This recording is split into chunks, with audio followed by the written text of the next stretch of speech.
Now, Democrats have just been handed a big win in the case against Trump in getting his financial records. Now, this is involved with, of course, the emoluments clause. Now, a federal judge just told the U.S. House and Senate Democrats that they can begin collecting financial evidence this week about Donald Trump's businesses in relation to a lawsuit launched by, of course, Senate and House Democrats to look at the emoluments clause. Now, this decision to allow this to go forward was made by Judge Emmett Sullivan of the U.S. District Court in Washington. Now, they denied an attempt by the Justice Department to prevent the Democrats from collecting this information from the Trump Organization. I've got a quote from a spokeswoman from the Department of Justice later on. We'll talk about that.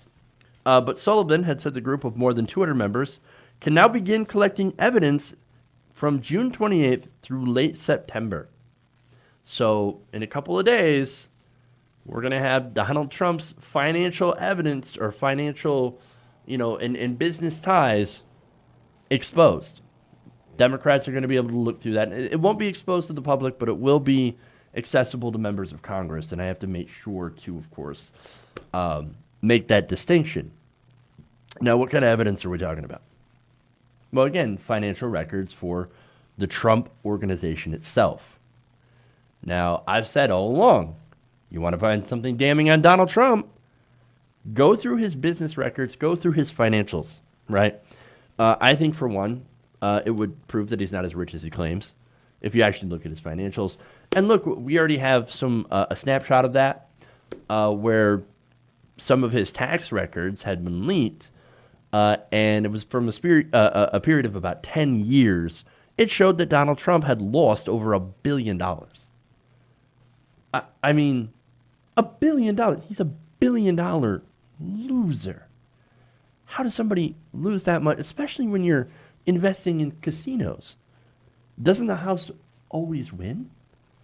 I don't quite understand how someone could be that bad at business and still have money. Now, of course, the reality, as it's been revealed before, is that a lot of his money came from, of course, his family and the basically Trump empire that he inherited after his dad passed away. He got over $400 million. So, and how much of it has he squandered from his dad's fortune? A lot of it. So we'll find out how much, hopefully, when if we ever get to look at those records. Which, look, the Democrats, I've got some thoughts on the Democrats doing this, but if they find those records, I really hope that they will be leaked. Now, it could also show evidence of course, tax fraud. Like, for example, what we've seen from those tax documents, deflating the worth of your assets. And this comes from, of course, Deutsche Bank, when Trump tried to get loans from Deutsche Bank, and he actually did. In fact, Deutsche Bank was the only place that would actually loan him any money because he kept on losing it from everywhere else. He was basically untouchable by every other bank except for Deutsche Bank, which, by the way, Deutsche Bank is known as the laundromat of the world. Gee, I wonder why. Maybe it's money laundering. But anyway, onto the tax fraud here. He deflated the worth of his assets when it came to taxes, but then inflated them when he tried to get a loan from Deutsche Bank. So that's really important. And then, of course, like I said, there is the possibility that he did money laundering, possibly for the Russians and maybe for other people as well. And so who knows, right? And of course, real estate is one of those businesses, those industries that see a lot of money laundering because you're dealing with such high sums of money, right?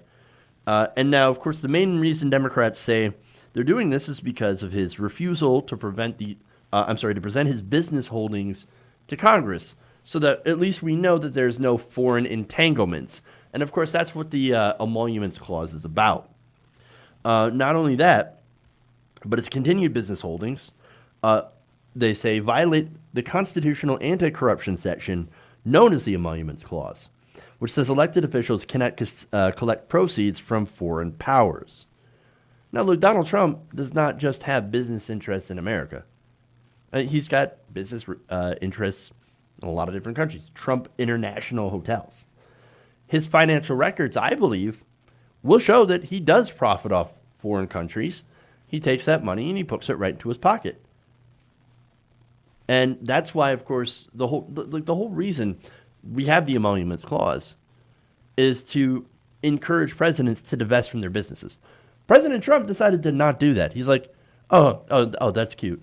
Divest from your business. Why would I ever do that? Why would I ever stop making money from my businesses when I'm in power? Conflicts of interest. I'm all about conflicts of interest. I love the conflicts of interest. Keep pouring money into my pocket, please. I will open it right up for you. Now, let me give you some more information here. This is from the Wall Street Journal. And this is on, of course, his what the organization is trying to do to head this off. The Trump Organization said that his D.C. hotel, the Trump International, is donating profits from business from foreign governments to the U.S. Treasury. Now, they point out that in February they sent a check for $191,538 to the Treasury, a sum that it says covered those profits in 2018. So that's almost $200,000 in profits from Trump International Hotel. Now, is that really what they made in profits? Well, without the financial records, we don't really know. That's why we're getting the financial records, but they're saying, oh, no, you don't need the financial records because trust us. We're telling you the truth. Oh, why would we ever lie to you? I wonder, could it be that the president who runs the organization has lied like over 100,000 times? It might have something to do with the fact that he's a pathological liar. And of course, likes to hide his money. And so we don't know if that is how much profit they made. We don't know if they're being legitimate. If it is true that this was the amount of profit, for one, it's kind of sad. And for two, good. I'd give them credit for being transparent and honest and open. But unfortunately, we don't know without those financial records, and they don't want to be transparent and open about it, and they don't want to let us see these financials. I mean, if you're going to be in business, then you should be open and transparent while you're in the presidency, because again, you've got those conflicts of interest. Now, critics pointed out that the organization has provided no transparency, as I mentioned, on how it calculates profits. In addition, they said the policy applies only to Trump International, not of any of Mr. Trump's other properties, including resorts and golf clubs. So no Mar-a-Lago, I'm assuming, which, by the way, Mar-a-Lago, if I recall correctly, they have hosted numerous foreign dignitaries. So that money, does go back into his pocket. But look, here's the thing, right?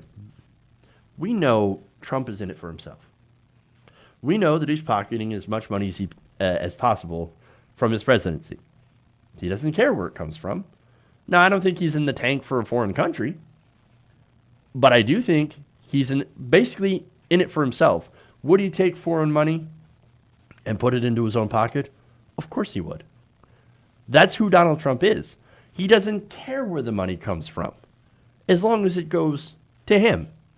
Now, what's sad about that is Donald Trump now has the Department of Justice that is fighting to keep his financials a secret so he can continue to make money off the presidency. Let me give you a statement here from a Justice Department spokeswoman. She says, quote, "This case should have been dismissed. It presents important questions that warrant immediate appellate review and is another impractical attempt to disrupt and distract the president from his official duties." Oh, you're trying to distract him from doing his job by actually asking where he gets his money. How dare you try to hold the president accountable? Don't you know that this president is 100% above the law? That you can't even ask if he is getting money from foreign governments and therefore could have a conflict of interest when it comes to doing what's best for America? I thought he ran on America first. Well, if he's getting money from Saudi Arabia or Russia or wherever, well, then that would appear to have a conflict of interest where he might not be doing what's best for the American people. I think we deserve to know. We deserve to know. But look, we have a criminal in the White House. Again, I think he gets foreign money. He refused to divest from his businesses. They made Jimmy Carter sell his peanut farm. I mean, and he couldn't, and Donald Trump couldn't even divest from his business. Not only that, but he may have engaged in money laundering, tax fraud. He's also obstructed an official investigation into himself. I mean, what more do you need? And this brings me to the Democrats, right? So now that the Democrats may get access to these records, and of course I say may because the administration does obviously plan to appeal this and drag this out in court as much as possible. I think right now their entire plan is to run out the clock. Now, but say they are able to get access to these records, right? What are you going to do? You get the records, you find out potential crimes, you find out that there's weird deposits of large sums of money going through Trump's account from foreign sources. What are you going to do about it? That's the question, right? Now, Nancy Pelosi, according to CNN, she said, no one is above the law. This is on a statement about this. Not even the president. Once again, the courts have resoundingly reaffirmed our efforts to hold the president accountable for corruption and ensure that the president acts in the public interest, not his own interests. So that's Pelosi, right? But well, here's the thing, though. You're asking for the records, and now you're going to potentially gain access to these records, and you're going to be able to look at it, right? Okay, what comes afterwards? Getting the records isn't holding the president accountable. If something illegal is found, doing something about it, that's what holding the president accountable is about. The thing is that Nancy Pelosi has already said, I'm not going to impeach President Trump. No. We're just going to leave it to the voters to decide. Well, you have abdicated your responsibility if that's the case. And by refusing to impeach the president. Again, he's already been found to have violated the law. He has 2 felonies. Obstruction of justice. Okay, whatever you find in your financials, if you refuse to impeach now, when he's done significant crime, what will you impeach him on? Is there anything you won't let him get away with? No, this is like this. Again, I want to see what these records hold. I want to see what else Donald Trump is involved in, right? But if you're not going to do anything about it, then what's the point? What's the point? Look, my only guess here is that she's copying the Republican playbook. Now, what do I mean by that? Well, Republicans, if you remember, during the Obama administration, they did investigation after investigation after investigation, right? Benghazi, right? Like nine different investigations, I think, in the House. Each one of them found that President Obama did nothing wrong. Did they still scream about impeaching him? All the time. Did they still scream about removing him, about how he's a criminal? Yes, they did. But you know what? That energized their base, and it let them raise a lot of money. So Nancy Pelosi looks at that and says, I bet I could raise a lot of money off Donald Trump. Do these investigations, make it look like we're doing something, and then we raise a lot of money, but we still don't hold them accountable because that actually involves political courage and will. Well, and I don't have any of that. I don't have political courage. Oh, no way. Get that away from me, right? No, I'm not actually going to do something about his criminality. No, I'm just going to raise money off the specter of Donald Trump because it's worked so incredibly well. And whether or not we win doesn't really matter because the Democratic Party right now is made up of consultants, overpaid consultant class, and, of course, Democrats in safe districts. And so they get paid no matter what. And so, again, what is the point? Now, of course, there is a big difference between Obama, what the Republicans did to Obama, and what the Democrats are doing to Donald Trump. Obama wasn't a criminal. Donald Trump is a criminal. And the more they probe into him, the more they keep finding actual crime.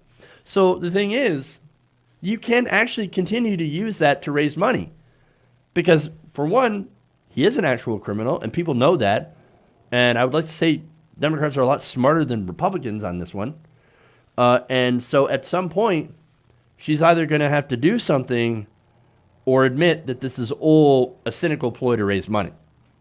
It's, that saying, crap or get off the pot. And so what's she going to do? I don't know. Hey guys, hopefully you enjoyed that free video. Now I'm going to have to ask you a favor. Between the demonetization and the YouTube algorithm messing around with view counts, etc., we're having a hard time adjusting to the new YouTube reality, which is where you guys come in. See, we have a Patreon, patreon.com/TYTNation, set up to help us rely on you guys, the viewers, instead of big corporate ads. Look, you know the show. You know I'm not in favor of big corporations anyway. So help us transition away from relying on the ad model to pay the bills and sign up to be a patron, patreon.com/TYTNation. That goes a long way to help us keep the lights on. And you guys will know that you're supporting independent progressive media.